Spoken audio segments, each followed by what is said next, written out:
अखण्डमण्डलाकारं व्याप्तं येन चराचरं तत्पदं दर्शितं येन तस्मै श्रीगुरुवे नमः। शङ्करं शङ्कराचार्यं केशवं बादरायणं सूत्रभाष्यकृतौ वन्ति भगवन्तौ पुनः पुनः। ईश्वरो गुरुरात्मेति मूर्तिभेदविभागिनि योमवद्यात्मदेहाय दक्षिणामूर्तये नमः. பவித்ரேந்திரயானி நதிக்கரையில் மௌலி ஞானேஸ்வர் மகாராஜின் அருள் அமர்ந்து கொண்டவர்களால் ஏக்நாத் பாகவதத்தை நாம் படித்துக் கொண்டிருக்கின்றோம். அதன் வரிசையில் 31 ஸ்லோகங்கள் 32 ஸ்லோகங்கள் நிறைவடைந்திருக்கின்றன அப்படின்னு நினைக்கிறேன். ஸோ நேற்று நம்ம ரொம்ப டீட்டெயிலாக பார்த்தோம். ரொம்ப அதாவது இந்த நான் இல்லாமல் எப்படி நான் இருக்கின்றது அப்படிங்கிற விஷயத்த கடந்த 2-3 ஸ்லோகங்கள்ல ஏக்நாத் மகாராஜ் எவ்வளோ அழகாக எக்ஸ்பிளைன் பண்ணியிருந்தார் அப்படிங்கிறத நம்ம ரசித்தோம். கடைசி ஸ்லோகத்துல கடலின் அலைகள் கடலின் மீதே நடப்பது போல இந்த சொற்கள் பரம்பொருளின் மீது அழகாக அமைகின்றன. அப்ப ஏக்நாத்தால் எழுதப்பட்ட இந்த சொற்கள் என்பது அலைகளாகவும் அல்லது தன்னை அலையாகவும் அந்த அலைக்கே அஸ்திவாரமாய் அந்த கடல் இருந்ததால் இந்த அலை உருவானது. ஆதலால் இங்கே நான் இல்லாமல் நான் இருக்கின்றேன் என்ற ஒரு விஷயத்தை போன ஸ்லோகம் வரை நாம் பார்த்து முடித்தோம். அப்போது 33வது ஸ்லோகத்தை நாம் படிக்கலாம். Just as particles of sugar are not different from sweeteners, this narration is filled with the joy of juice and merged with the essence of Brahman. என்ன சொல்லியிருக்காருன்னா, சர்க்கரையின் துகள்கள் அதன் இனிப்பிலிருந்து வேறுபடாதது போலே இந்த உரையானது சுவை இன்பம் நிறைந்து பிரம்மத்தின் சாரத்துடனே கலந்துள்ளது அப்படின்னு சொல்லியிருக்காரு. நான் என்ன புரிஞ்சுக்கிறேன்னு முதல்ல ட்ரை பண்றேன், அதுக்கப்புறம் உங்களுக்கு என்ன புரியுதுன்னு சொல்லுங்க. இப்போ பிரம்மம் ஈஸ்வரன் அப்படின்னு சொல்லிட்டு இங்க ஈஸ்வரன் ஜீவனை தான் ரொம்ப பிரமாதமா எக்ஸ்பிளைன் பண்ணிட்டு வர்றாரு. அதாவது நான் இல்லாமல் நான் எப்படி இருக்கிறது அப்படின்னு சொல்லி முடிச்சாரு. இப்ப இங்க இடத்துல என்ன சொல்லியிருக்காருன்னா,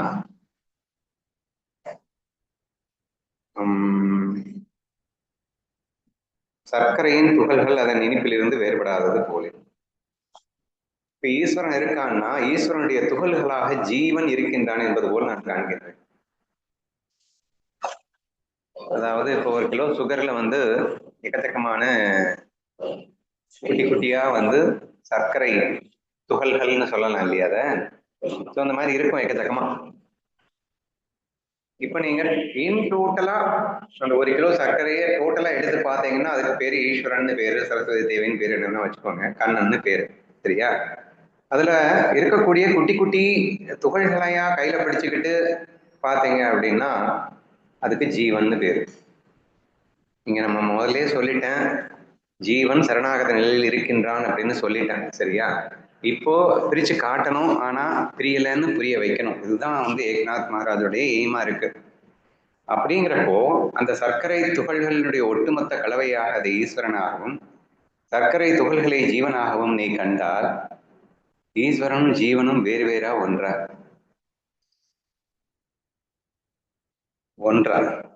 ஒன்றுன்னா எதுக்கு பல ஆயிரம் கணக்குல இருக்கு? ஒண்ணுன்னா ஒன்னால இருக்கணும், ஆயிரக்கணக்கு சேர்ந்துதானே இருக்கு. அப்ப ஆயிரக்கணக்கா இருக்குன்னா தனியா ஒரு பர்டிகுலர் துகளை பிடிச்சுக்கிட்டு கேட்கிறேன் இது என்னதுன்னு கேட்டா நீ பாட்டுக்கு சர்க்கரைங்கிற. ஏன்? அது எல்லாம் சேர்ந்தாதானப்பா சர்க்கரை. அப்ப ஏன் என்ன சொல்லுவேன்? எங்க நீங்க ஒரு துகளை பிடிச்சு கேட்டாலும் நான் சர்க்கரைன்னு தாங்க சொல்லுவேன். அது எப்படிடா சான்சஸ் இருக்கு? அது ஆல் பவர், அல்ட்ரா, அது மெகா, இது மைக்ரோ. அப்படி வச்சுக்கோ. ஈஸ்வரனை மெகா என்று அழைக்க வேண்டும், ஜீவனை மைக்ரோ என்று அழைக்க வேண்டும். அது எப்படி மெகாவும் மைக்ரோவும் ஒன்னாகும்? ஒன்னாகுங்க. எப்படின்னா சுவை இன்பம் நிறைந்து பிரம்மத்தின் சாரத்துடனேயே கலந்திருக்கிறது. நீங்க மொத்தமா அள்ளி வாய்க்குள்ள போட்டாலும் சரி, ஒரு துகளை அள்ளி வாய்க்குள்ள போட்டாலும் சுவை ஒண்ணுதான்ப்பா, இன்பம் ஒண்ணுதான்ப்பா. பிரம்மத்தின் சாரத்துடன் கலந்துள்ளது. இந்த இடத்துல நீங்க நல்லா இன்னொன்னு புரிஞ்சுக்கணும். பிரம்மத்தையே கொண்டு வரல, பிரம்மத்தையே கொண்டு வரலன்னு நீங்க நினைக்காதீங்க. பிரம்மத்தை ஈஸ்வரனோடு அவர் ஐக்கியப்படுத்தி விட்டாருன்னு சேர்ந்து புரிஞ்சுக்கணும். ஏன்னா நித்திய முக்தன்னு சொன்னாலே ஈஸ்வரன் எப்போதும் பிரம்மமாகவே இருக்கின்றான்னு சேர்ந்து புரிஞ்சுக்கணும். நீங்க குருவை வர்ணிச்சாலும் சரி, அல்லது ஈஸ்வரனை வர்ணிச்சாலும் சரி, பிரம்மத்தை வர்ணிச்ச மாதிரி தான் அப்படிங்கிறத நம்ம ஏற்கனவே பல தடவை சொல்லிட்டோம். அப்ப ஈஸ்வரனின் சுவை அப்படின்னாலே அது பிரம்மத்தின் சுவை தான். ஜீவன் தான் இந்த லூசு பையன் வந்து இவனுடைய கற்பனையை யூஸ் பண்ணிட்டு என்னத்தையாவது வந்து அஞ்ஞானத்துல சிக்கிட்டு அனுபவிச்சா பிரம்மத்தின் சுவை இல்லாம வேற ஒன்று அனுபவிக்கிறான்னு சொல்லலாமே தவிர, ஈஸ்வரன் எப்போதும் பிரம்ம சுவையில் தான் இருப்பான். ஏனென்றால் அவன் நித்திய முக்தனாக இருக்கின்ற காரணத்தினால் பிரம்ம சுவையை தவிர அவனுக்கு ஒன்றும் தெரியாது. சரியா? அதனால பிரம்மம்னு வரும்போது நீங்க கன்ஃபியூஸ் ஆக வேண்டிய அவசியம் இல்லை. ஏகநாத் பாகவதத்துல அவர் ஈஸ்வரன் அப்படிங்கிற பக்தியை நிர்மாணம் பண்ணும்போது பிரம்மமும் ஈஸ்வரனும் ஒன்று அப்படிங்கிற கணக்குல நீங்க புரிஞ்சுக்கிட்டீங்கன்னா அங்க கன்ஃபியூஷனே வராது. சரியா? அப்ப பிரம்மத்தின் சுவை என்ன? அதேதான் ஈஸ்வரனின் சுவை. ஜீவனின் சுவை என்ன? அதேதான்டா என்று அந்த முழுமையான அத்வைத பாவத்துக்கள் கொண்டு வர முயற்சிக்கின்றார் அப்படின்னு நான் பாக்குறேன்.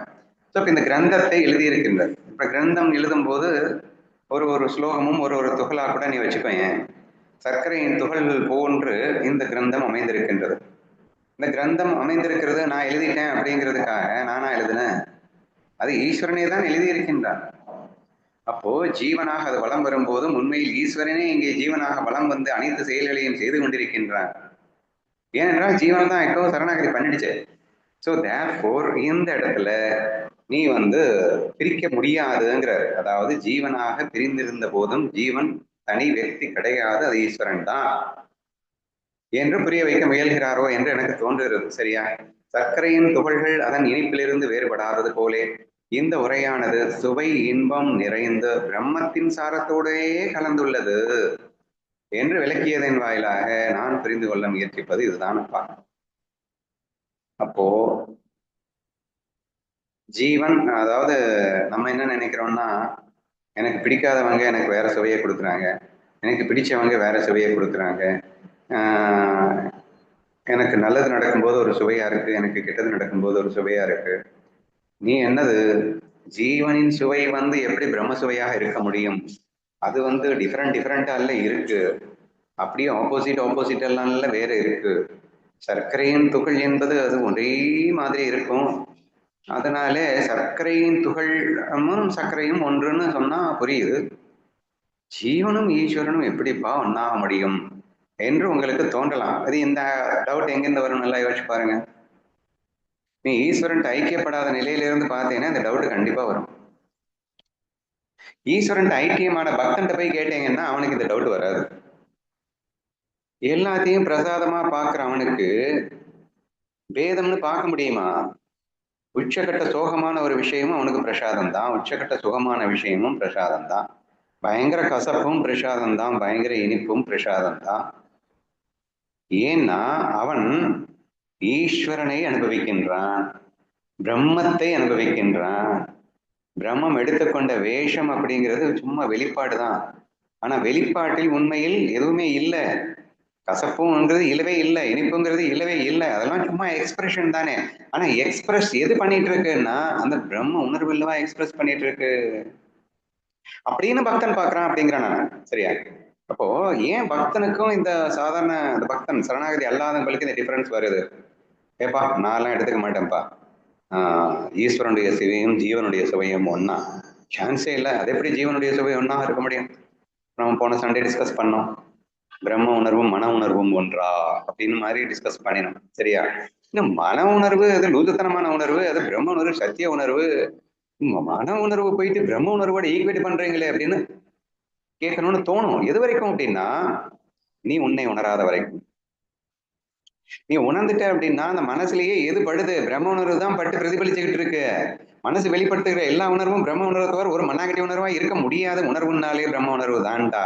அது வெளிப்பாட்டுல தான்டா பேரும், வெளிப்பாட்டுல மட்டும் தான்டா டிஃபரன்ஸ். எக்ஸ்பிரஷன்ல தான் எல்லா டிஃபரன்ஸ் இருக்கே தவிர உண்மையில இல்ல. ஆக்சுவலா எக்ஸ்பிரஷனுங்கிறது உண்மையே இல்லை. நல்லா புரிஞ்சுக்கோ, எக்ஸ்பிரஷன்ஸ்ல டிஃபரன்ஸ் இருக்கு, ஆனா உண்மையில டிஃபரன்ஸ் இல்லை.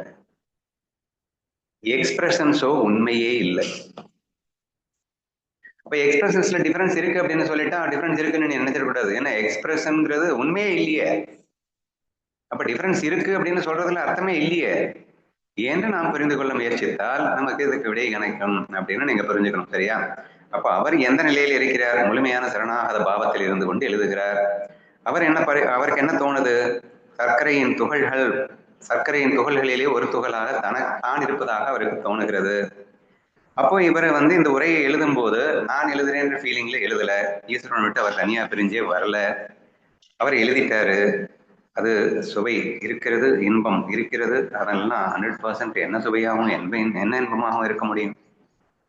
நான் தனியா அவர் இல்லவே இல்லை அப்படிங்கிறப்போ ஈஸ்வரனோட ஐக்கியப்பட்டு கொண்டிருக்கிறார்ப்போ, ஈஸ்வரன் பிரம்மத்தோடு ஐக்கியப்பட்டு கொண்டிருக்கிறது என்றப்போ அங்கே பிரம்மத்தின் சுவையை தவிர வேற என்ன இருக்க முடியும் என்றுதான் நீங்கள் புரிந்து கொள்ள வேண்டும். அல்லது நான் சொன்ன மாதிரி அப்படி புரிஞ்சுக்கோ.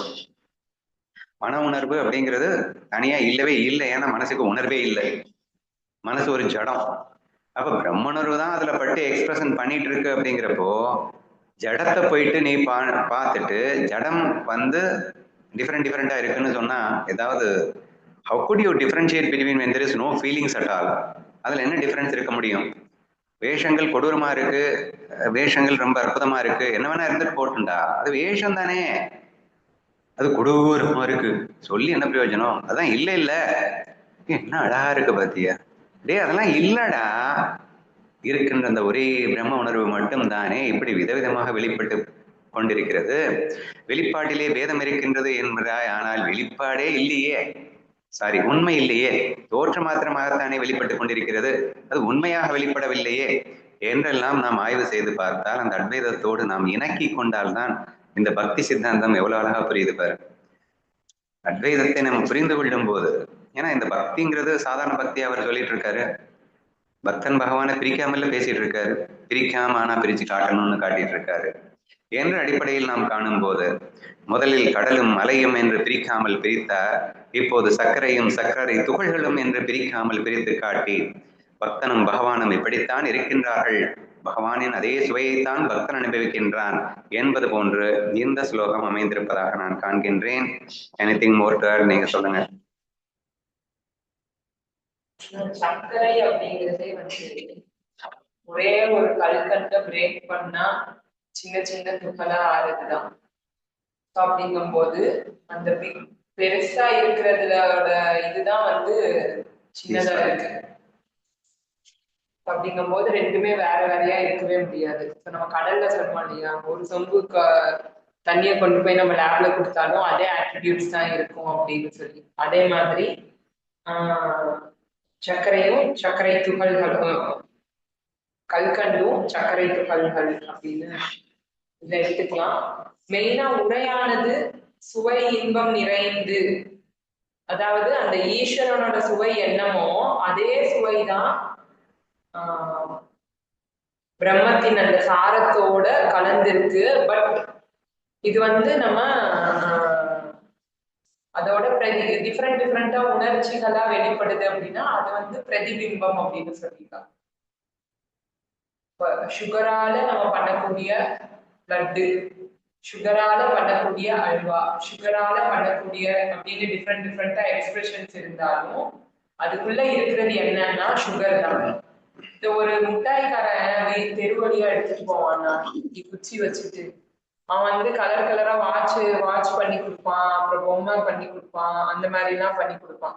அது எல்லாமே ஒரே முட்டாயில இருந்து இப்படி, அது என்ன எனக்கு அது பேர் என்னன்னா, நான் என் மத்தியான நேரத்துல பாம்பான்னு அடிச்சுட்டே தெருவழியா வருவாங்க முந்தி, பேர் மறந்துருச்சுமா எனக்கும். அந்த ஒரு இடத்துல இருந்து ஒரு குச்சியில இருந்து இப்படி இழுத்து இப்படி வச்சு அப்படி செஞ்சு கொடுப்பான். அது ஒரே இதுல இருந்துதான் பல விதமான ஷேப்ஸ் அவன் செஞ்சு கொடுப்பான். அந்த மாதிரி கண்டிப்பா அந்த எக்ஸாம்பிள்ஸ் எல்லாம் எடுத்துக்கலாம். ஸோ தேர்ஃபோர் இங்கே ஜீவன் தனிப்பட்டவனாக இங்கே இருக்கவே இல்லை, ஈஸ்வரனை தான் இங்கே ஜீவனாக இருக்கின்றான் என்ற உணர்வோடு ஐக்கியப்பட்ட பக்தர்களின் பார்வையில் இருந்து நாம் பார்க்கின்றோம்.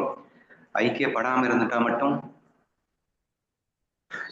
நான் ஞானி இல்லைன்னா மட்டும், நான் பக்தன் இல்லைன்னா மட்டும் நீ சக்கர துகள் இல்லைன்னு ஆயிடுமா? கொஞ்சம் இமேஜின் பண்ணி பாருங்களேன். Even if you don't understand the god, even if you are not doing sharanagati with the god, still you are god. அப்பயும் நீ இறைவன் தான்டா. இந்த உடல் அவன் உனக்கு கொடுத்தது தான்டா, இந்த மனசு அவனுக்கு கொடுத்தது தான்டா, அவன் கட்டுப்பாட்டுல தான்டா இப்பயும் இருக்கு. இப்பயும் அவன் தான்டா இதை கேட்டு இருக்கான். எல்லாமே இப்பயும் அவன் தான் பண்ணிட்டு இருக்கான். Even if you don't do Saranagati, still the God is driving you. Even if you do the Saranagati, the God is driving you. அப்ப என்னையா டிஃபரன்ஸ் அப்படின்னு கேட்டா, நான் டிரைவ் பண்றேன் நீ தப்பா புரிஞ்சுக்கிட்டு அழுகிறது மட்டும்தான் இங்க மிச்சமே தவிர nothing more difference at all. ஏன்னா நீ சர்க்கரை துகளாக இருந்து கொண்டு ஆனால் நான் வேறேன்னு நீயா தப்பா போய் பேசிக்கிட்டு அந்த பிரம்ம சுகத்தை அனுபவிக்காம என்னத்தையோ சுகத்தை அனுபவிக்கிறேன்னு நீயா சொல்லிட்டு இருக்கியே தவிர, இன்ஃபேக்ட் பிரம்ம சுகத்தை சுவைத்துக் கொண்டு நான் கசப்பு சுவையை சுவைக்கின்றேன் என்று நீயாக பிதற்றிக் கொண்டிருக்கின்றாயே தவிர, நீ கசப்பு சுவையிலையும் பிரம்ம தானே இருக்கு, பிரம்ம உணர்வு தானே கசப்பு சுவையா வெளிப்படுது. அந்த வெளிப்பாடை உண்மை என்று நம்பிய காரணத்தினால் நீ அதில் கஷ்டப்படுகின்றாய், துன்பப்படுகின்றாய். நான் வேறு என்று நினைத்த அந்த ஒரே ஒரு எண்ணம் உன்னை துன்பத்தில் ஆழ்த்தி கொண்டிருக்கின்றது என்ற ஒரு டிஃபரன்ஸை தவிர, அதுவும் கூட நீ பொய்யாக தவறாக புரிந்து கொண்டா அதனால பொய்யா கஷ்டப்பட்டு இருக்க. நீ உண்மையை புரிஞ்சுக்கிட்டேன்னா உண்மையில சந்தோஷமா தான் இருப்ப என்றுதான் சொல்ல தோன்றுகிறது இல்லையா? ஏன்னா இங்கே everything is one and the same அப்படின்னு ஆயிடுச்சு. நீ புரிஞ்சுண்டாலும் புரியலைன்னாலும் நீதானே அதை மாற்றவ முடியும் என்ற அடிப்படையில் நாம் சிந்தித்து பார்க்க வேண்டும் என்று கேட்டுக்கொள்கிறேன். சரி, நமக்கு என்ன எழுதியிருக்காரு அப்படின்னா, இப்படி லூஸா இருக்காரு, உண்மையிலதான் இரேன், நீ ஏன் உண்மையை விட்டு விலகணும்னு நினைக்கிற? நீ சக்கரை துகள் தானே, அதை ஃபீல் பண்ணா என்ன நன்மை கிடைக்குது? பிரம்மானந்தம் கிடைக்குது. எக்ஸ்பிரஷன்ஸும் நீ அனுபவிக்கலாம், ஆனா அது பொய் எக்ஸ்பிரஷன் அப்படிங்கிற ஃபீலிங்கோட நீ அனுபவிக்கலாம், தப்பில்லை. ஆனா அந்த பிரம்மானந்தத்தோட தான் நீ வாழ வேண்டும் என்ற நோக்கத்தில் தான் இந்த மாதிரி ஸ்லோகங்கள் வடிவமைக்கப்படுவதாக நான் காண்கின்றேன். ஆனா நீங்க சொன்ன மாதிரி இங்க பிரம்மம் அப்படின்னு சொல்லும் போது ஈஸ்வரனை தான் அவர் எடுத்து சொல்லிட்டு இருக்காரு. இப்ப அவரு எங்கேயுமே அந்த அந்த பிரிக்கிறாரு, உடனே அந்த பிரிக்கும் போது கூட அந்த ஒரிஜினல் உணர்வு தான் அப்படின்னு சொல்ல வர்றாரு. இப்ப சர்க்கரையில இருந்து ஒரு சிறு துளிதான் துகள் அப்படின்னு அவர் பிரிக்கிறாரு. மறுபடியும் அந்த துகள் என்னது, இனிப்பாதான் இருக்கும், அந்த சர்க்கரையே தான் அப்படின்னு சொல்லிடுறாரு. சோ அந்த மாதிரி பரபிரம்மத்திலிருந்து வந்த துகளா இருந்தாலும், ஈஸ்வரனிடமிருந்து வந்த துகளா இருந்தாலும், இதுவும் ஒரு டேஸ்ட் தான். இதுவும் அந்த சர்க்கரையினுடைய அதே டேஸ்ட் மாதிரி பிரம்மானந்தத்தினுடைய அதே டேஸ்ட் தான். ஆனா பிரம்மம் தான், ஈஸ்வரன் தான், அந்த ஒரிஜினல் உணர்வு தான் அப்படின்னு அதை மிஸ் பண்ணாம அதையும் அப்படியே சேர்த்து சொல்லிட்டே வர மாதிரி புரியுது. நீ சொல்றது கேட்கும்போது எனக்கு எப்படி இருக்குன்னா, பிரம்மானந்தத்தை நம்ம அனுபவிச்சுக்கிட்டேவா நாம இல்லைன்னு சொல்லிட்டு இருக்கோம். ஏன்னா பிரம்ம உணர்வை தவிர வேற எதுவும் இருக்கவே முடியாது அப்படிங்கிறது தெளிவாயிடுச்சு. அப்படி இருக்கும்போது ஐயோ நான் கஷ்டப்படுறேன், எனக்கு கஷ்டமா இருக்கு, எனக்கு உடம்பு வலிக்குது, முடியலையே, நான் என்ன பண்ணுவேன் அப்படின்னு நம்ம பேசுவது அப்படிங்கிறது எவ்வளவு ஒரு மடத்தனமாக இருக்கிறது என்று நாம் புரிந்து கொள்ள வேண்டும் அப்படின்னு நினைக்கிறேன். ஓகேவா? சோ நம்ம அந்த சரணாகதியில இருக்கும்போது, இந்த பிரம்ம உணர்வில் இருக்கும்போது பேதங்கள் 1000 தான் இருந்துட்டு போகட்டும், எக்ஸ்பிரஷன்ல என்ன வேணா பேதம் இருந்துட்டு போகட்டும், அது துளி கூட நம்ம டச் பண்ண முடியாது என்ற உண்மைதான் நமக்கு இங்கே புலப்படுத்தப்படுகிறது. அப்ப நீ அனுபவிக்கிற இந்த ஐயோ போச்சு, ஐயோ என்ன பண்ணுவேன், இது எல்லாமே உண்மையில் இல்லப்பா, அது சும்மா நாச்சுக்கும் செய்கின்ற எக்ஸ்பிரஷனப்பா என்ற உண்மை எப்போது புலப்படும் என்றால் சரணாகதிக்கு பின்னரே புலப்படும். நீ உன்னை தனி வியக்தியாக நினைத்துக் கொண்டு அதை உண்மை என்று பாவித்துக் கொண்டிருக்கிறதால் அந்த ஒரு நிலைமை ஏற்படுகிறது அப்படின்னு வேணா புரிஞ்சுப்போம். அப்படி நம்ம பண்ணக்கூடாதுன்னு தெரிஞ்சுப்போம், அவ்வளவுதான். ஓகேண்ணா. Next, Saraswati seated the eye at the plate of spiritual juice, and by granting contentment through the leftovers of non-duality, these words emerge. Different சொல்லியிருக்காரு. அங்கே சரஸ்வதி தேவி நான் என்பதை ஆன்மீக சுவை நிறைந்த தட்டிலே அமர வைத்தார். அத்வைத நிலை என்னும் பிரசாதத்தின் மூலம் திருப்தி அளித்து இந்த கதையின் வரிகளை வெளிப்படுத்துகிறார். நானை கொண்டு வர்றாருங்கிற நான் சரியா, ஆனா நானை எப்படி கொண்டு வர்றாருங்கிறது தான். ஆனா அந்த நானை ஈஸ்வரனே நானை கொண்டு வர மாதிரி காட்டுறாரு. நான் என்பதை ஆன்மீக சுவை நிறைந்த தட்டிலே அமர வைத்தார். ஏற்கனவே சொல்லிட்டாரு. இந்த நானுடைய எக்ஸ்பிரஷன், ஐ மீன் நானுடைய அனுபவம் அப்படிங்கிறதான் சொல்றாரு. அப்ப ஆன்மீக சுவை அப்படிங்கிறது தான் நானுடைய அனுபவம் அப்படின்னு சொல்லிட்டாரு. அப்போ அந்த ஸ்பிரிச்சுவல் ட்ரூத்தை மிஸ் பண்ணாம இந்த நானை வச்சிருக்கேன் அப்படிங்கிறது. அதாவது இருக்கிறது ஒண்ணு அப்படிங்கிற அந்த உச்சகட்ட தத்துவத்தை தான் இங்க ஆன்மீக சுவைன்னு புரிஞ்சுக்கணும். சரியா? அந்த அதிஷ்டானத்துல இருக்கக்கூடிய அந்த பிரம்ம சுவை தான் ஆன்மீக சுவை அப்படின்னு புரிஞ்சுக்கணும். அல்லது சச்சித்தானந்தத்தை ஆன்மீக சுவைன்னு சொல்லலாம், பிரம்மானந்தத்தை ஆன்மீக சுவைன்னு சொல்லலாம். அந்த மாதிரி நீங்க புரிஞ்சுக்கோங்க. ஆன்மீக சுவை அப்படின்னா என்ன அர்த்தம் அப்படிங்கிறத நம்ம எப்படி எடுத்துக்கலாம். சரியா? அப்போ இந்த ஜீவன் இருக்கானா? எப்படி இருக்கான்? பிரம்மானந்தத்துல இருக்கான். நான் என்பதை ஆன்மீக சுவை நிறைந்த தட்டில் அமர வைத்தார். இப்ப நீயும் நானும் பிரம்மத்தை மறைஞ்சிட்டு அனுபவிக்கிறோம்ல, அந்த டேஸ்ட்ல ஒண்ணு வைக்கல. வச்சிருக்கிறதே பிரம்மானந்தத்தை அனுபவிக்கிற டேஸ்ட்ல தான் இந்த நானே வச்சிருக்கேன். அப்ப நான் இருக்கா? இருக்கு. பிரம்ம சுவையில இந்த நான் இருக்கு. பிரம்ம சுவையை தவிர வேற எந்த சுவையிலையும் இந்த நான் இல்லை என்றெல்லாம் அவர் சொல்லி காட்டுவது போல இந்த வரிகள் அமைந்திருப்பதாக நான் பார்க்கின்றேன். சோ சரஸ்வதி தேவியை நீ சரண் புகுந்தால் அப்படின்னு வச்சுக்கோங்க. சரியா? ஏன்னா இப்படிதான் பேச வேண்டியது இருக்கு. சரஸ்வதி தேவியை நீ புகழ்ந்தால், ஈஸ்வரனோடு நீ கலந்து விட்டால், கண்ணனோடு நீ கலந்து விட்டால், அவன் என்ன செய்வானா, எந்த நானை, அப்ப என்கிட்ட ஒரு நான் இருக்குல்ல, இந்த நானு தான் போய் அங்க சேர்ந்துக்கிச்சு. இந்த நானை அந்த பிரம்ம சுவை என்ற தட்டிலே அவன் அமர வைப்பானாம் என்று புரிந்து கொள்ள வேண்டும். சரியா? இனி அடுத்து அத்வைத நிலை என்னும் பிரசாதத்தின் மூலம் திருப்தி அளித்து இந்த கதையின் வரிகளை வெளிப்படுத்துகிறார். இப்ப அவர் தன்னை பத்தி பேசிக்கிறார் அவரு. சோ இவர் கண்ணன்ட்ட சரணாகதி ஆயிட்டார், சரஸ்வதிட்ட அல்லது ஈஸ்வரன்ட்ட சரணாகதி ஆயிட்டார். ஆன மொமெண்ட்ல இவரு இந்த நான் பிரம்மானந்தத்தில் திளைக்கின்றது. ஃபர்ஸ்ட் இந்த நான் பிரம்மானந்தத்தில் திளைக்கிறது. திளைத்து கொண்டே, சரியா? பிரம்மானந்தத்தில் திளைத்து கொண்டே அத்வைத நிலை என்னும் பிரசாதத்தின் மூலம் திருப்தி அளித்து. இது ஒண்ணும் இல்லை, நான் பிரம்மானந்தம்னு சும்மா சொல்லிட்டு இருக்கேன். அந்த பிரம்மானந்தம் எப்போ வரும்னா அத்வைத நிலையில மட்டும்தான் வரும். அனைத்தும் ஒன்றும் என்ற அந்த உச்சகட்ட தத்துவத்துல மட்டும்தான் பிரம்மானந்தம் பேச்சே வரும். நீ தனி వ్యక్తిயா இருக்கும்போது நீ பிரம்மானந்தம்னு சொல்லவே கூடாது. சரியா?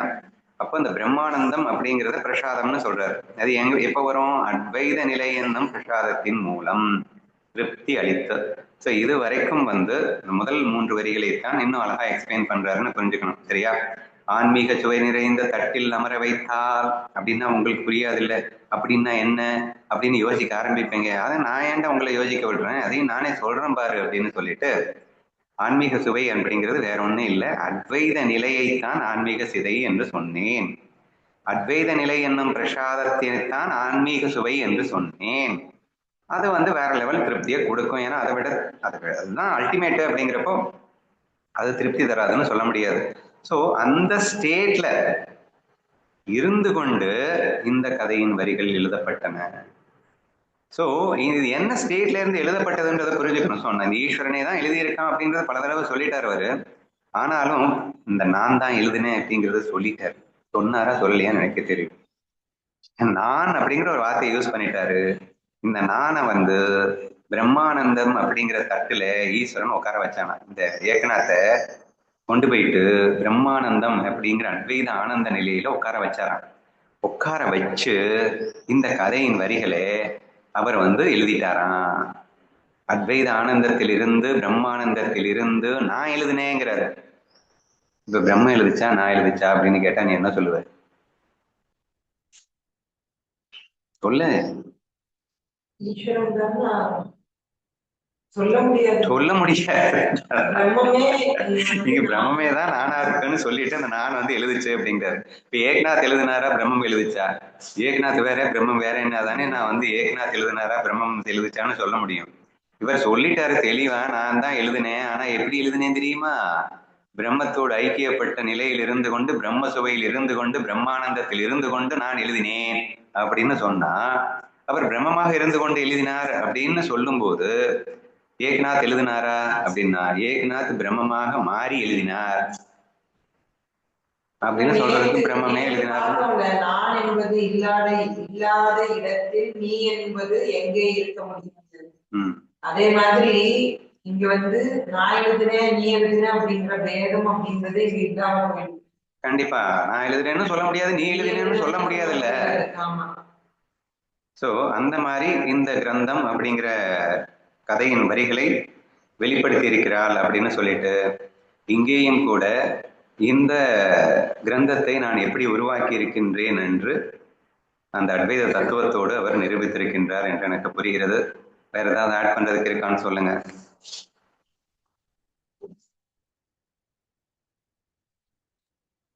நீங்க சொன்ன மாதிரி நல்லா புரியுது. இந்த ஃபீல்ட்ல இருந்து எழுதுனா அவரு அப்படின்னு சொல்ல முடியாது, பரபிரம்மமும் சொல்ல முடியாது. சோ ஏகநாத் பரபிரம்மமா இருந்து எழுதினார் அப்படி. ஓகேமா. So we will move on to 35th sloka now. என்னடா? ஆமா, அதோட முடிஞ்சிட்டாரு. Salutations to the saints. 35வது ஸ்லோகத்திலிருந்து அவர் சரஸ்வதி தேவியை வணங்குவதை நிறுத்திவிட்டு சந்துக்களை வணங்க ஆரம்பிக்கின்றார். I bow to the saints who are the embodiment of bliss and consciousness, showering the water of self-bliss to soothe those scorched by worldly suffering. சூப்பரா இருக்கு. இப்போது நான் சஜ்ஜனர்களை அப்படின்னா சான்றோர்களை அப்படின்னா ஞானிகளை அப்படின்னு கூட எடுத்துக்கோங்க, இல்ல சரணாகதி அடைந்த பக்தனை அப்படின்னு எடுத்துக்கோங்க. சரியா? இப்போது நான் சஜ்ஜனர்களை சான்றோர்களை வணங்குகிறேன். அவர்கள் பேரின்பமும் உணர்வும் நிறைந்தவர்கள். உலக துன்பங்களால் தவிப்பவர்களை குளிர்விக்க அவர்கள் ஆத்ம இன்பம் என்னும் மழையை பொழிகிறார்கள். ஃபர்ஸ்ட் இவர் சரஸ்வதி தேவியை வணங்கும் போது அத்வைதத்திலிருந்து வணங்கினேன் அப்படின்னு சொன்னார். இந்த ஸ்லோகத்துல அவர் சொல்லல நான் வணங்குறேன் அப்படின்னு டைரக்டர் குவாலிட்டில இருந்து பேசுற மாதிரி இருக்கு. கண்டிப்பா போக போக இவர் கண்டிப்பா நானும் அவங்களும் ஒண்ணுன்றது சொல்லாம விட மாட்டார். ஓகேவா? எனிவே இந்த ஸ்லோகத்துல என்ன இருக்கு அப்படிங்கறத மட்டும் நம்ம பார்ப்போம். ஏன்னா எடுத்த உடனே கன்ஃபியூஸ் பண்ணக்கூடாதுல்ல. அப்ப சஜ்ஜனர்கள்னா யாருன்னு தெரியணும்ல, ஞானிகள்னா யாருன்னு தெரியணும்ல, அவங்களை ஏன் வணங்கணும்னு புரியணும்ல. சோ இந்த விஷயத்தை அவர் அணிவகுத்து சொல்லுகின்றார். பிறகு அவர் வணங்கும் விதம் எப்படி இருக்கின்றதுன்றதை நம்ம பார்க்கலாம். சரியா? இப்ப முதல்ல சான்றோர்கள் யார், சான்றோர்களை வணங்கிவிட்டார். அதுக்கப்புறம் இந்த சான்றோர்கள் யார் என்ற எக்ஸ்பிளனேஷனை கொடுக்கிறார். யாரா? பேரின்பமும் உணர்வும் நிறைந்தவர்கள். ஃபர்ஸ்ட் டெஃபினிஷன், சான்றோர்கள் யாரு, ஞானிகள் யாரு? பிரம்மானந்தத்தில் திளைப்பவர்கள். அப்படின்னா நீ அனுபவிக்கிற இந்த சிற்றின்ப வேட்கையிலே அவர்கள் இல்லாதவர்கள்னு சேர்ந்து புரிஞ்சுக்கணும். சரியா? இந்த உலகத்தை உண்மை என்று நம்பிக்கொண்டு இந்த வெளிப்பாடு இருக்குல்லையே, அந்த பிரம்ம உணர்வின் வெளிப்பாடு, அந்த வெளிப்பாட்டை போயிட்டு உண்மைன்னு நம்பிட்டு அதுல சிக்கி சின்னவாய் ஆய்கொண்டிருக்கின்ற அந்த மூடத்தனங்கள் அவர்களிடம் இல்லை அப்படிங்கிறத நம்ம புரிஞ்சுக்கணும். ஸோ அவர்கள் பேரின்பமும் உணர்வும் நிறைந்தவர்கள். அப்படின்னா இந்த இடத்துல உணர்வுங்கிறது சச்சிதானந்த உணர்வு, பிரம்மானந்த உணர்வு நிறைந்தவர்கள் அப்படின்னு அர்த்தம். அந்த பிரம்மானந்த உணர்வு எப்படி இருக்கும் அப்படிங்கிறது வேணா பேரின்பம் அப்படின்னு வச்சுக்கோங்க. ஓகேவா? இது ஃபர்ஸ்ட் டெஃபினிஷன், சான்றோர்கள் யார் அப்படின்னு சொன்னதுக்கு. இன்னொரு டெஃபினிஷன் இருக்கு. அது என்னன்னா, உலக துன்பங்களால் தவிப்பவர்களை குளிர்விக்க அவர்கள் ஆத்ம இன்பம் என்னும் மழையை பொழிகிறார்கள். அதாவது நிறைய விஷயங்களை பார்த்துட்டு இருக்கோம். இந்த உலக துன்பங்கள்ல தவிச்சிட்டு இருக்கோம். ஆனா தவிச்சிட்டு இருக்கோங்கிறதே கூட தெரியாம தவிச்சிட்டு இருக்கோம். ஆனாலும் இவர்கள் எல்லாம் என்ன செய்கிறார்கள்? அவருடைய அடுத்த முக்கியமான வேலை என்னன்னா ஆத்ம இன்பம். ஆத்ம இன்பம்னா என்ன தெரியுமா? பெர்மனன்ட் பிளிஸ்ன்னு அர்த்தம். துன்பங்களால் தவிப்பவர்களைன்னு நான் சொல்லியிருக்காரு. ஏன்னா அவங்களை பொறுத்த வரைக்கும் உலக இன்பமே துன்பம். ஞானதேவர் பாணியில சொல்லணும்னா, விஷய சுகம்னு ஏன்டா சொன்னீங்க லூசு பசங்களா? விஷயத்தில் ஒட்டுமொத்தமும் துக்கமே அடங்கி இருக்கு, அதை விஷயம் சுகம் என்று சொல்வானேன். வாசனாபி என்று விஷயங்களுக்கு எனக்கு பேர் வச்ச மாதிரி இருக்கே. மதுரம் என்று பெயர் வைத்து, விஷயத்திற்கு மதுரம் என்று பெயர் வைத்தார் போல் இருக்கிறது அப்படிங்கிற மாதிரி நிறைய விஷயங்கள். செவ்வாய்க்கிழமைக்கு மங்களவாரம்னு பேர் வச்ச மாதிரி இருக்குடா நீங்க பேசுறது. உலகத்துல சுகமாகுது, உலகம்னாலே துக்கம் தானே, உலகத்துல எப்படி சுகம் கிடைக்கும்? தெளிவா அடுத்தவர் முடிக்கும் போது சொல்லுவாரு, பிரம்ம சுகத்தை தப்ப வேறு ஒன்றை சுகம் என்று நான் ஏற்றுக்கொள்ளவே மாட்டேன்னு ஸ்ட்ராங்கா அடித்திருப்பாரு ஞானேஸ்வர் மகாராஜ். சரியா? இப்போ உலக துன்பங்களால் தவிப்பவர்களே நான் சொன்னேன். அப்ப நான் சிரிச்சுக்கிட்டே இன்னொரு விஷயத்தையும் சொன்னேன். ஆனா நமக்கெல்லாம் அது இன்பமா இல்ல தெரியுது அப்படின்னு சொன்னேன். சரியா? அதனாலதான் இதுலயே உடன்ட்டு இருக்கானுங்க. ஆனா அவங்க கண்ணுக்கு அது எப்படி தெரியுது அப்படிங்கிறது தான் இங்க நீ எடுத்துக்கணும். சரியா? உலக துன்பங்களால் உலகத்துல துன்பத்தை தவிர எதுவும் இல்லை, இது ஸ்ட்ராங்கா அவங்களுக்கு தெரிஞ்சு போயிடுச்சு. ஆனா அதை உண்மைன்னு நம்பிட்டு அந்த துன்பத்தை இன்பம் நினைச்சுக்கிட்டு லூசுத்தனமாய் அல்லாடிக்கிட்டு இருக்கிறதெல்லாம் பார்க்கும்போது, இந்த உலக துன்பங்களால் தவிப்பவர்களை எல்லாம் பார்க்கும்போது அவர்களை குளிர்விக்க வேண்டும் என்று அவர்கள் தோன்றுகிறது. விளைவாக என்ன செய்கிறார்கள்? ஆத்ம இன்பம் என்னும் மலையை பொழிகிறார்கள். So that is very very important. சரியா? அப்போ இப்ப வந்து பொதுவா ஒரு ஞானிகள் கிட்ட எதுக்காக போவாங்கன்னு தெரியுமா? இன்பத்துல இருக்கும்போது எவனும் போக மாட்டான், துன்பத்துல இருக்கும்போது தான் போவான். துன்பத்தில் இருக்கும்போது போகும்போது எந்த ஞானியும் தற்காலிகமாக அவனுடைய துன்பத்தை துடைக்க வேண்டும்னு நினைக்க மாட்டாங்க. அவன் துன்பப்பட்டு வர்றான்னா இதுதான் சாக்கு, அவனுக்கு ஆத்ம இன்பத்தை கொடுத்துடலான்னு தான் நினைப்பாங்க. அப்போ அவனுக்கு என்ன உணர்த்த போறாங்க அப்படின்னா, ஐயா கஷ்டப்படுறேன் ஐயா, என்ன பண்றதுன்னு தெரியல ஐயா, எனக்கு ஏதாவது சொல்லுங்க ஐயான்னு வந்துட்டான்னா, வாடா வாடா கண்ணா அப்படின்னு சொல்லிட்டு, உனக்கு தெரியுமா நீ இத இன்பம் இன்பம் இன்பம்னு என்னத்தையோ நினைச்சிட்டு இருக்கேல்ல, அந்த இன்பம்னு நீ நினைச்சிட்டு வாழ்றதுனாலதான் இங்க துன்பம்னு வருதுடா. இந்த லூசு பையிலே அது இன்பம் இல்லடா. சிற்றின்பம் சிற்றின்பம்னு சொல்லிட்டு இருக்கீங்களடா, அது இன்பமே இல்லடா, அது துன்பம்டா. நீங்களா லூசுத்தனமா பேரை மாத்தி வச்சுக்கிட்டீங்கடா. அங்க இன்பம் இருக்குன்னு நினைக்கிற வரைக்கும் இங்க துன்பம் இருக்குண்டா. அவர் என்ன பண்றாரு நல்லா யோசிப்பாரு. ஒரு ஞானி கிட்ட போனா அவனுடைய துன்பத்தை கலைக்க நினைக்கின்றாரா அல்லது அவனுடைய உலக இன்பத்தை கலைக்க நினைக்கிறாரான்னு டீப்பா திங்க் பண்ணி பாரு. எந்த ஒரு உண்மையான ஞானியும் இப்போதைக்கு அவன் துன்பத்தை போக்குவது போன்றான ஒரு ஐடியாவை அவர் சொல்ல மாட்டார். அப்ப எடுத்து என்ன சொல்றாரு, அண்ணா நீ ஆசைப்பட்ட இல்ல, அதுல இன்பம் இருக்குன்னு நினைச்சே இல்ல, அது கிடைக்கலன்னு தானே இப்ப துன்பம்னு வருது. லூசு பையலே, ஆசைதான்டா அழிவுக்கு காரணம், இன்பம்னு நினைச்சதுனால தான்டா துன்பமா போயிடுச்சு. இப்போ அது எவன் சொன்னா இன்பம்னு? அது இன்பம் இல்லடா, அது என்ன இது சொல்லுவாங்கல்ல, பசுந்தோல் போர்த்திய புலி அப்படின்னு சொல்லுவாங்க. துன்பண்டா, அது என்னது, போர்வையை போர்த்தி கொண்டு வந்து ஏமாத்துகிறதுன்னு சொல்லுவாரு. மக்கள் ஏமாந்து போகிறாருன்னா ஞானதேவர் என்ன சொல்லுவாருன்னா, சுகம் என்ற போர்வையை போர்த்தி, துன்பம் எப்படி வருதாமா உங்ககிட்ட, சுகம் என்ற போர்வையை போர்த்தி கொண்டு வருவதால் இந்த மக்கள் ஏமாந்து விடுகிறார்களே. லூசுப்பையிலே, அது சுகமே இல்லடா, துன்பண்டாது. சுகங்கிற போர்வையை போத்திட்டு வந்துருச்சுன்னா நம்பிடுவியா?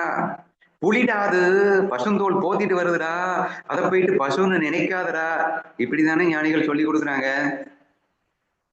அப்போ அவன் உலக இன்பத்தை நம்பி அதனால் அவன் துன்பப்பட்டு கொண்டிருக்கும் போது இவர்களுக்கு தெரிகிறது அது இன்பமே அல்ல துன்பம்னு. ஆனா அந்த லூசு பையலுக்கு தெரியலையே. அப்ப தெரியலன்னா அவனுக்கு என்ன கொடுக்கணும்? நிரந்தர சுகத்தை கொடுக்கணும். நிரந்தர சுகத்தை கொடுக்கணும்னா என்ன செய்யணும்? அவன் நம்பிட்டு இருக்கிற அந்த இன்பத்தை துன்பம்னு புரிய வைக்கணும், அல்லது இன்பத்தை அட்லீஸ்ட் இன்பம் இல்லைன்னாவது நினைக்க வைக்கணுங்க. உலகத்துல இன்பம் இல்லைங்கிறத அவன் எப்ப புரிஞ்சுக்கிறானோ அப்ப துன்பப்பட போறது இல்ல, அடிக்ட் ஆக போறது இல்ல. அடிக்ட் ஆகலைன்னா அவர்ஷன் வர போறது இல்ல, வெறுப்பு வர போறது இல்ல. வெறுப்பு இல்லைன்னா வெறுப்பு வராது. அப்போ ஆட்டோமேட்டிக்கா அவனுக்கு துக்கம் வராது. So this is the way they approach அப்படிங்கிறத நீங்க புரிஞ்சுக்கோங்க அப்படின்னு சொல்றாங்க. ஸோ அவர் சிம்பிளா சொல்லிட்டாரு, அவர்கள் ஆத்ம இன்பம் என்னும் மலையை பொழிகிறார்கள், அவர்கள் உலக இன்பத்தை பொழிய மாட்டார்கள். கிருஷ்ணனே வந்து கஷ்டத்துல கேட்கும்போது ஆத்ம ஞானம், ஞானதேவர் ஆத்ம ஞானம் எல்லாம் கேட்டு வரல, அவரு ஈகோல தான் வராது, அவருக்கு ஆத்ம ஞானம் தான் கொடுக்குறாரு. Very good examples. என்ன சொல்றான்னா, அவன் எப்படி எந்த அளவுக்கு துன்பப்பட்டு கஷ்டப்படுறான். அர்ஜுனனுடைய நிலைமையெல்லாம் சொல்லவே முடியாது. ஏன்னா எவ்வளவு ஒரு இக்கட்டான நிலைமையில அவன் வந்து ஐயோ நான் என்ன பண்ணுவேன், என் தாத்தாவை எப்படி கொல்லுவேன், குருவை எப்படி கொல்லுவேன், ஆனா இந்த சைட்ல வந்து அவனுக்கு கொன்னே ஆகணும். யாரே துரியோதனனை, என்னடா இது, நான் என்னடா பண்ணுவேன் அப்படின்னு அதிபயங்கரமாக தத்தளித்துக் கொண்டிருக்கின்ற வேளையிலே அவனுக்கு புகட்டியது பிரம்ம ஞானம்.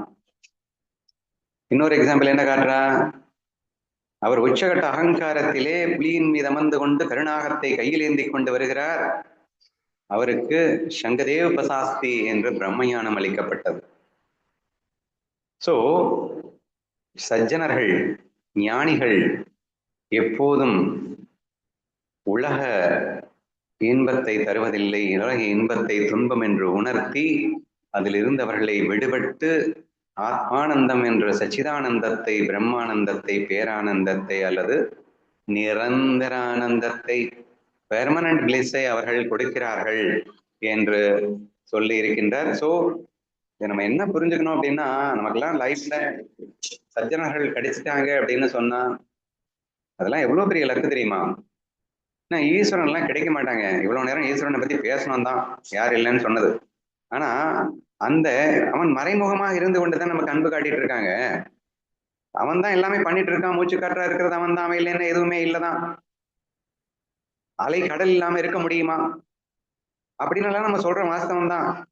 அப்போ அந்த கடலை நான் உணர வேண்டும், ஞானத்தால் உணர வேண்டும். அலையா இருக்கும் போதும் உண்மையில் கடலே இங்கே அலையா என்னை உருவாக்கி என்னை ஆட்டிக் கொண்டிருக்கிறது என்று உணர வேண்டும். ஆனால் அருகிலேயே ஒரு அலை ரூபமாக வந்தவன் அல்லவா இந்த ஞானிகள், சான்றோர்கள்.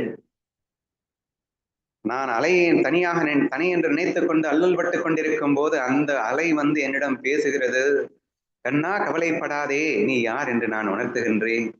இந்த சிற்றின்பத்தை விட்டு பேரின்பம் என்றால் என்னவென்று உணர்த்துகின்றேன். இவ்வளவு நேரம் முதலில் சொன்னார் அல்லவா, நானும் ஈஸ்வரனும் ஒன்றே ஒன்றே என்ற மகத்தான தத்துவத்தை இந்த சான்றோர்கள் இல்லாமல் நான் எப்படி உணர்வது? அலை கடலை உணர்வது சாத்தியமா? கடலே அலையாய் வந்து என்னை உணர்த்தினால் ஒழிய நான் உணர்ந்து விடுவேனா என்ன? சோ அறியாமையில் சிற்கொண்டு அலையை தனியாக நினைத்துக் கொண்டு நான் அவதிப்பட்டுக் கொண்டிருக்கின்ற வேளையிலே கடல் என் மேல் கரிசனப்பட்டு சான்றோர்களாக, ஆன்றோர்களாக, ஞானிகளாக அந்த ஈஸ்வரனே நமக்காக வளம் வந்து இங்கே என்னை ஆட்கொண்டு என்னை ரட்சித்து என்னளவில் எனக்காக ஒரு உருவத்தை கொண்டு, that's very very important. So அவர்கள் எனக்காக என்ன செய்கிறார்கள் என்றால் ஆத்ம இன்பம் என்னும் மலையை பொழிகிறார்கள். பிரம்மானந்தத்தில் அவர்கள் இருக்கிறார்கள் என்பது பெரிய விஷயம் இல்லைங்க. அதே பிரம்மானந்தத்தை நமக்கு பொழிந்து நம்மையும் அப்படியே மாற்ற நினைக்கின்றார்கள் என்பதுதான் இந்த சான்றோர்கள் அப்படிங்கிறதுக்கு உண்டான டெஃபினிஷன் என்பதை அவர் சான்றோர்களை இப்போ கும்பிடுறாரு. முதல்ல வணக்கம் செலுத்துறோம் அப்படிங்கிறத விட முதல்ல சான்றோர்னா யாருன்னு புரிஞ்சுக்கடா, ஏன்னா நமக்கு தானே இந்த கிரந்தம். சோ அவர் யாருக்காக எழுதியிருக்காரு? அது ஒரு ஞானி இல்லையா? இந்த அல்பங்களை எல்லாம் ஞானி ஆக்கும் பொருட்டு தானே இந்த கிரந்தம் உருவாயிருக்கின்றது. ஆதலால் ஞானிகளை புரிந்து கொள்ளடா. ஈஸ்வரனை புரிஞ்சுக்கலைன்னாலும் பரவாயில்லடா, ஞானிகளை புரிஞ்சுக்கோ. ஏன்னா ஞானியை புரிஞ்சுட்டேன்னா அவன் ஈஸ்வரன் உணர்த்திடுவான். இவனையே விட்டுட்டேன்னா உனக்கு வேற கதியே கிடையாது என்று அவர் நினைத்தாரோ என்னவோ தெரியவில்லை. முதலில் சான்றோன் யார் என்பதை உனக்கு விளக்க வேண்டும் என்று தோன்றி அவர் முதலில் வணக்கம் செலுத்தியதோடு நிப்பாட்டி விடாமல் அவர்கள் பிரம்மானந்தத்தில் திளைப்பதோடு நின்று விடுவதில்லை, உனக்கும் அந்த பிரம்மானந்தத்தை மலையென பொழிவார்கள் அப்படின்றதாக இந்த ஸ்லோகம் அமைகிறது. ஒரு முறை மீண்டும் படித்து விடுகிறேன். இப்போது நான் சஜ்ஜனர்கள் அல்லது சான்றோர்கள், ஞானிகளை வணங்குகிறேன். அவர்கள் யாரென்றால் பேரின்பமும் பிரம்மானந்த உணர்வையும் நிறைந்தவர்கள், உலக துன்பங்களால் தவிப்பவர்களை குளிர்விக்க அவர்கள் ஆத்ம இன்பம் என்னும் மலையை பொழிந்து கொண்டிருக்கிறார்கள். ஓகேவா?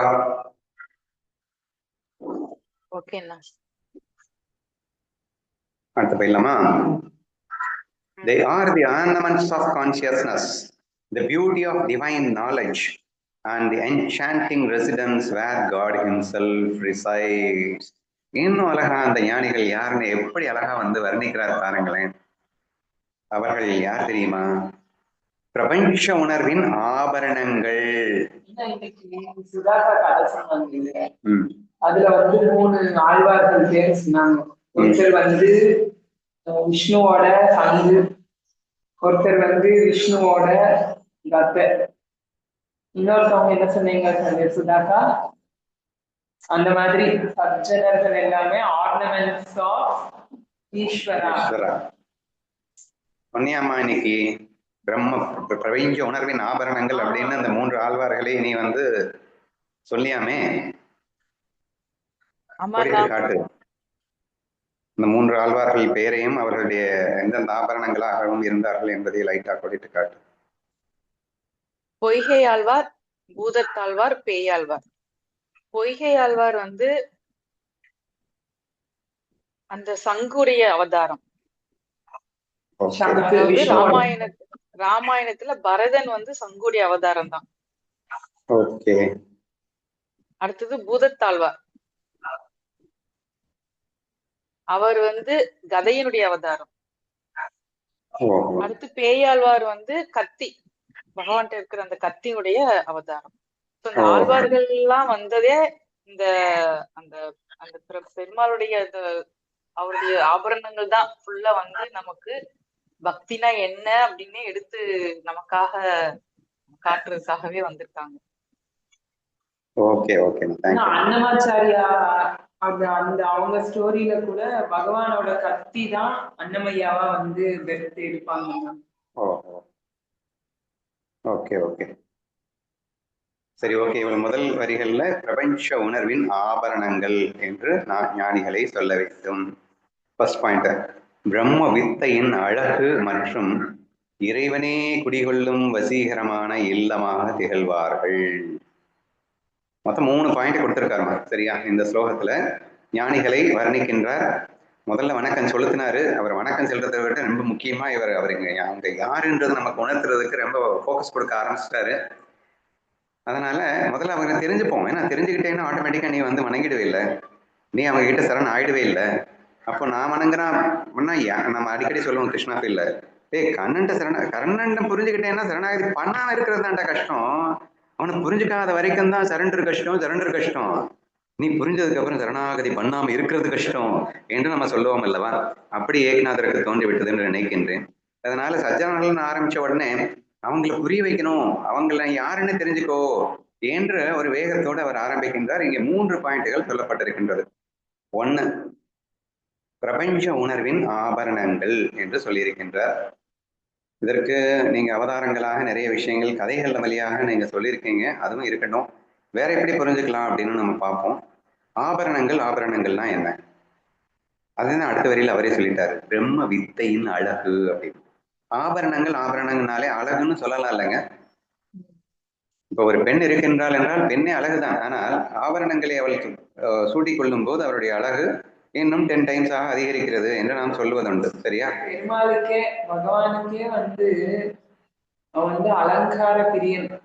நிறைய ஆபரணங்களை போட்டு அவனுக்கு வந்து அலங்காரம் பண்றாங்க. மாவுளிக்கே வந்து காலையில 4 மணிக்கு எழுந்துச்சு, மாவுளி சன்னியாசி, அவரை வந்து சும்மாவை விட்டு வைக்கிறாரு. வெள்ளி கிரீடம் என்ன, வெள்ளியில பின்னாடி ஒரு இது என்ன, அப்புறம் பூ மாலைகள் என்ன, திலகம் எல்லாம் வச்சு ஆபரணங்களா அலங்கரிக்கிறாங்க. அந்த மாதிரி ஆபரணங்கள் அப்படிங்கிறது பிரம்மத்துக்கு அழகு சேர்க்கிறதுக்கு இந்த ஆபரணங்கள் அப்படின்னு எடுத்துட்டு வர்றாரு. கண்டிப்பா. அதே மாதிரி இந்த பிரபஞ்சத்துக்கு வந்து அழகு சேர்க்கிறதே யாருன்னா இந்த சத்துக்களும் சஜ்ஜனர்களும். பிரபஞ்சத்துக்கு அழகு சேர்க்கிறதுன்னு சொல்லாத, இல்ல நான் ஈஸ்வரனுக்கு பிரபஞ்சம் தானே. இரு நல்லா நம்ம கூர்ந்து கவனிக்கிறோம். they are the ornaments of consciousness அப்படின்னு இங்க கொடுத்துருக்கு. இங்கே பிரபஞ்ச உணர்வின் ஆபரணங்கள்னு தமிழ்ல கொடுத்துருக்கு. இதுவே எனக்கு வந்து கன்ஃபியூஷனா இருக்கு. பிரம்ம உணர்வின் ஆபரணங்கள் அப்படிங்கிறதுக்கும் பிரபஞ்ச உணர்வின் ஆபரணங்கள் அப்படின்னு போடுறதுக்கும் டிஃபரன்ஸ் இருக்கா இல்லையா? மராட்டியில் என்ன இருக்குன்னு பாத்துறியா? எனக்கு வந்து பிரபஞ்ச உணர்வின் ஆபரணங்கள்னு சொல்றதை விட பிரம்ம உணர்வின் ஆபரணங்கள்னு சொல்லணும்னு எனக்கு தோணுது. ஏன்னா இங்கிலீஷ்ல தெளிவா தான் இருக்கு. கான்சியஸ்னஸ் அப்படின்னு சொல்லிட்டாரு. கான்சியஸ்னாலே அது வந்து ஒரிஜினல் கான்சியஸ்னஸ் தானே, பிரம்மம் தானே. ஸோ தேர்ஃபோர் அந்த பிரம்ம உணர்வு அப்படிங்கிறது எதுவுமே இல்லாம இருக்கும். ஆனா அது உலகமா விரியும் போது பிரம்மத்திற்கு ஆபரணம் போட்ட மாதிரி, அதாவது ஒன்றுமே இல்லாத பிரம்மம் எவ்ரிதிங்கா மாறுது அப்படின்னா அதற்கு ஆபரணங்கள் சூடியதை போன்று நாம ஏன் எடுத்துக்கொள்ளக்கூடாது? இப்ப தங்கம் இருக்கு, அது வந்து மொட்டையா இருக்கு, ஆனா அதையே பல நகைகளாக வடிவமைக்கும் போது அந்த தங்கம் ஆபரணங்களாக மாறுகிறது. அப்படின்னா பிரம்மமே அந்த பிரம்ம உணர்வு அமைதியாக எதுவும் இல்லாமல் இருக்கின்ற அகர்த்தா அபோக்தாவாக இருக்கின்ற அந்த உணர்வே இன்று கர்த்தோபோக்தா என்ற ஆபரணங்களோடு வலம் வருகிறது என்று எனக்கு சொல்ல தோன்றுகிறது. அதனால பிரபஞ்ச உணர்வு அப்படின்னா நம்ம கன்ஃபியூஸ் ஆகும், பிரம்ம உணர்வு தான் கன்ஃபியூஷன் ஆகல. பிரம்ம உணர்வு தான் போட்டுச்சு. தே சைதன்யாச்சே அலங்கார ஓகே கி பிரம்ம விஞ்ஞானச்சே சுந்தர ஸ்ருங்கார ஸ்ருங்கார. ஓகே ஓகே, ஏன்னா அழகுன்னு போட்டாரு. ஸ்ருங்காரம் அப்படின்னாலும் அழகுனால ஒண்ணுதானாப்பா? ஆனா ஸ்ருங்காரம் அப்படின்னா வந்து இப்ப கண்ணன் வந்து ரொம்ப ஸ்ருங்காரமான, ராமனை வந்து ஸ்ருங்காரம் சொல்ல மாட்டாங்க, கிருஷ்ணனை தான் வந்து ஸ்ருங்காரம் அப்படின்னு சொல்லுவாங்க. ஸ்ருங்கார ரசம் அப்படிங்கிறது கோபிகள் கண்ணன் இருக்கக்கூடிய ரசத்தை சொல்லுவாங்கடா.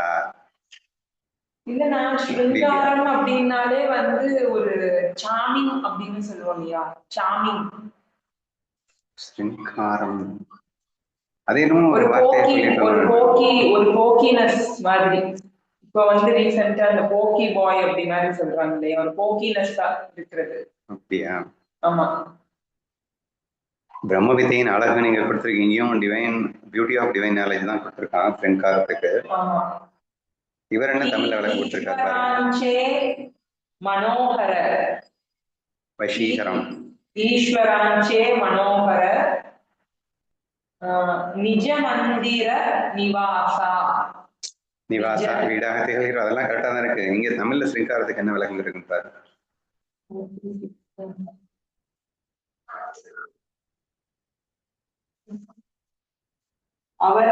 அவர்கள் சைதன்யத்தின் அலங்காரம் அல்லது பிரம்ம வித்யின் ஸ்ருங்காரம் அப்படின்னு தான் கொடுத்துட்டாரா? ஆமா அண்ணா, தமிழ்ல ஸ்ருங்காரம் அப்படிங்கிற ஒரு வார்த்தை இருக்குன்னா. சரி, ஓகே ஓகே, சரி பார்க்கலாம். என்ன ஃபர்ஸ்டே அழகுன்னு சொல்லிட்டாருன்னா அடுத்து வேற மாதிரி போட்டாதானே நல்லா இருக்கும். சரி ஓகே, இங்கே பிரபஞ்ச உணர்வு அப்படிங்கிறத எடுத்துக்க வேணாம், பிரம்ம உணர்வுன்னு எடுத்துக்கோங்க. ஞானிகள் யார் அப்படின்னா பிரம்ம உணர்வினா இங்க சைத்தன்யம்னு தான் தெளிவா போட்டிருக்காங்க. சரியா? இங்கிலீஷ்ல ஒழுங்கா டிரான்ஸ்லேட் பண்ணிட்டீங்க, குளறுபடி பண்ணிடுச்சு.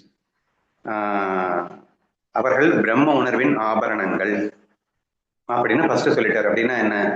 பிரம்மன்றது அகர்த்தா அபோக்தா, அவன் நிர்விகாரி, உருவம் இல்லை, ஒண்ணுமே இல்லை. அப்புறம் எப்படி அவனை நான் புரிஞ்சுக்கிறது? அவனை நான் புரிஞ்சுக்கவே முடியாத ஒரு சிச்சுவேஷன்ல இருக்கும். ஆனா அவனே அட்ராக்டிவ், இது கரெக்டான வேர்டு. ஓகே, ஆபரணங்கள் அப்படின்னு சொல்லிட்டாரு. சரியா? அப்படின்னா அழகுன்னு எடுத்துக்கலாம் அப்படின்னு நான் சொன்னேன். அப்போ என் கண்ணுக்கு அழகாக என் கண் முன்னே அந்த பிரம்மம் நிற்கணும் அப்படின்னு சொன்னா அது ஞானியால மட்டும்தாங்க முடியும். ஏன்னா பிரம்மம் வேற ஞானி வேற கிடையாது, பிரம்மம் வேற குரு வேற கிடையாது, பிரம்மம் வேற ஈஸ்வரன் வேற கிடையாதுன்னு சொல்லிட்டு இருக்கோம். இப்ப நம்ம வரணும்னா ஞானியே போயிட்டு இருக்கு. அப்போ பிரம்மம் வேற ஞானி வேற கிடையாது. கடலுக்கு உருவம் இல்லை, ஆனா கடலே ஒரு அழகான உருவொன்று தோன்றினால் அவனுக்கு பெயர் ஞானி அப்படின்னு புரிஞ்சுக்கோ. சோ பிரம்மமே அழகான உருவத்தோடு உன் கண்முன் நிற்கிறது அப்படின்னு மட்டும் நீங்க ஆர்னமெண்ட்ஸ்ல புரிஞ்சுக்கோங்க. ஏன்னா தங்கத்துக்கு உருவம் கிடையாது, ஆர்னமெண்ட்ஸ்க்கு உருவம் இருக்கு. சரியா? அப்போ பிரம்மம் உருவம் இல்லாத பிரம்மம் உருவத்தோடு, அழகான உருவத்தோடு கண்முன் தோன்றுகிறது. குரு சாக்ஷாத் பரபிரம்மம். அதான் குருங்கிற அந்த உருவம் வந்து பிரம்மமே தான். சோ தேர்ஃபோர் இங்கே ஃபர்ஸ்ட் வரியில அவர் என்ன சொல்றாருன்னா, பிரம்ம உணர்வு அழகாக உன் கண் முன்னே நிற்கிறதடா, பார்த்து கொள்ளடா. ஞானியை பார்க்கும்போது அந்த பிரம்ம உணர்வே அழகா முன்னாடி நிக்குதுன்ற ஃபீலிங்ல பாரு. இது ஃபர்ஸ்ட் லைன். சரியா?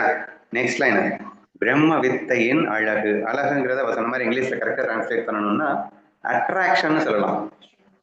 அதனாலதான் வந்து ராமனை விட Kannan is highly attractive to everyone else அப்படின்னு சொல்லுவோம். சரியா? எனிவே இங்க அட்ராக்ஷன் அப்படின்னு சொல்லலாம். பிரம்ம வித்தையின் அழகுன்னு சொல்லியிருக்காரு. சரியா? இப்போ நம்ம எல்லாருமே வந்து உலக நாலேஜ்ல தான் அட்ராக்ட் ஆகி போயிட்டு இருக்கோம். நான் வந்து டாக்டர் ஆகணுன்றேன், எங்க பாப்பாங்கெல்லாம் டான்ஸ் ஆடணும்ன்றாங்க, டான்ஸுங்கிற நாலேஜ்ல அட்ராக்ட் ஆகுறாங்க. அப்படி எக்கச்சக்கமான நாலேஜஸ் இந்த உலகத்துல இருக்கு. அந்த உலக நாலேஜ்ல நம்ம எல்லாருக்குமே அட்ராக்ஷன் வருது. ஆனா ஞானிகள் மட்டும்தான் பிரம்ம வித்தைக்கு அட்ராக்ஷன் கொடுப்பவர்களாக இருக்கிறார்கள். ஞானியன வாக்கு கேட்கும் போது அந்த பிரம்மத்துக்கிட்ட நமக்கு அட்ராக்ஷன் ஏற்படும். நான் யார் என்று உணர வேண்டும் என்ற ஆசை வரும், பேரானந்தத்தின் மேல் ஆசை வரும், சிற்றின்பத்தை நீக்க வேண்டும் என்ற தோற்றம் ஏற்படும். என்ன இவ்வளவு பெரிய டெபினிஷன் பாருங்க. ஸோ ஃபர்ஸ்டே வேற லெவல் தான். பிரம்ம உணர்வின் ஆபரணங்கள்னா பிரம்மம் கண்முன் தோன்றும் அழகான ஒரு விஷயமாக ஞானியை பார். மேற்கொண்டு நீ அவரை பார்த்த அப்படின்னா நீ பிரம்மமாகணும்னு உனக்கு ஆசை வந்துடும், மோட்ச இச்சை வந்துடும், முமுட்சுத்துவம் ஏற்படும் உனக்கு.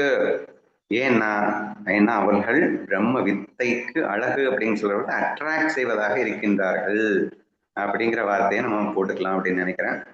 அடுத்து முக்கியமான 3வது டெபினிஷன், இறைவனே குடிகொள்ளும் வசீகரமான இல்லமாக திகழ்கிறார்கள். அவனை நீ பாடியா பாத்துறாதடா, டே இறைவனுக்கு உசுரே இல்லை, உருவமே இல்லை வாஸ்தவம் தான். அதுக்காக ஞானியே இறைவன் இல்லைன்னு பாத்துறாத. நீங்க என்ன புரிஞ்சுக்கணும்னா, இறைவனே குடிகொள்ளும் வசீகரமான இல்லமாக திகழ்கிறாருன்னா அந்த உருவம் இருக்குல்ல, அந்த ஞானியினுடைய உருவம், அந்த ஞானியினுடைய உருவம் அப்படிங்கிறத இல்லம்னு வச்சுக்கோ. அதுக்குள்ள இருக்கிறது யாருன்னா இறைவனேன்னு வச்சுக்கோ. கிட்டத்தட்ட 3வது வரையில ஸ்ட்ரைட்டாவே சொல்றாரு, ஞானிய நீ இறைவனாகவே பாரு அப்படின்னு சொல்லிட்டாரு. சரியா? ஃபர்ஸ்ட் வரியில பிரம்மமே ஒரு அழகோடு கண் முன்னால் நிற்கிறது என்று பார். அவனை கண்ட மாத்திரத்தில் அவனாக வேண்டும் என்ற அட்ராக்ஷன் ஏற்படுகின்ற அதிசயத்தை பார்.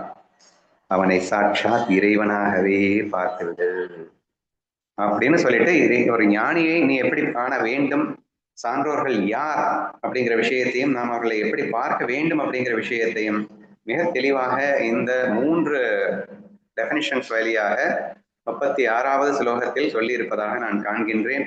ஸோ நமக்கு என்ன எடுத்துக்கணும், வாட் இஸ் அவர் டேக்அப் அப்படின்னு சொன்னா, டேக்அவே அப்படின்னு சொன்னா ஞானிகளை எப்படி பார்க்கணுன்றதை நம்ம புரிஞ்சுக்கணும், அவ்வளவுதான்.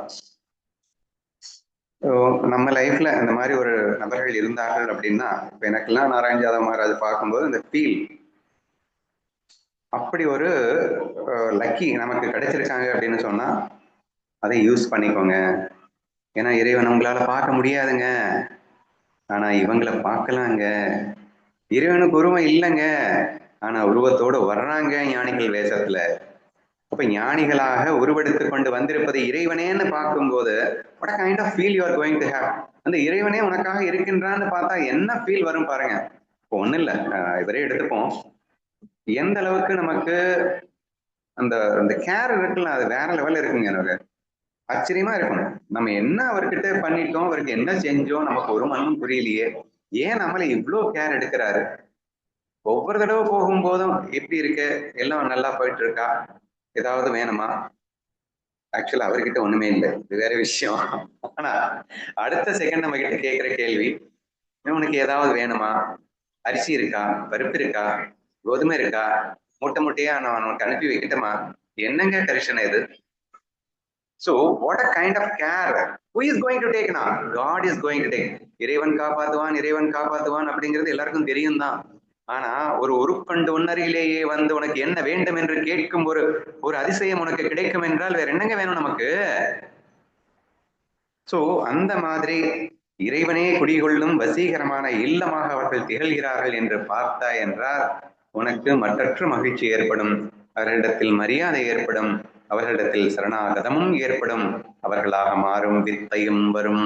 இதுதான் ஏகநாதனுடைய நோக்கம். இதை வர்ணிக்கிறதுனுடைய நோக்கம் என்னன்றதை நீங்க புரிஞ்சுக்கோங்க. ஸோ கண்டிப்பா நம்ம அதை ஃபாலோ பண்ணுவோம்.